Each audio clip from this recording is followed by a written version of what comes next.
بسم اللہ الرحمن الرحیم۔ السلام علیکم۔ جو شخص رات کو سونے سے پہلے اول آخر 7 مرتبہ درود شریف اور 1000 مرتبہ یا منتقمون پڑھے اور پھر جس کام کے لیے دعا کرے اللہ تعالیٰ قبول فرمائیں گے۔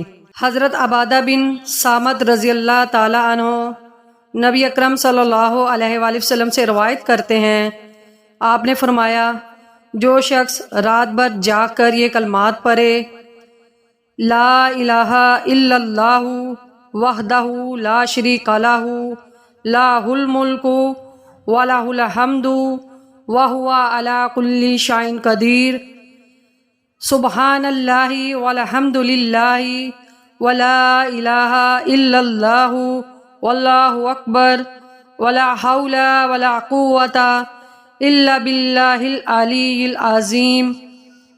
پھر اللہم اغفر لی، یا اللہ مجھے بخش دے کہے تو اسے بخش دیا جاتا ہے، یا دعا مانگے تو قبول کی جاتی ہے، پھر اگر وضو کر کے نماز پڑھے تو اس کی نماز قبول ہوتی ہے۔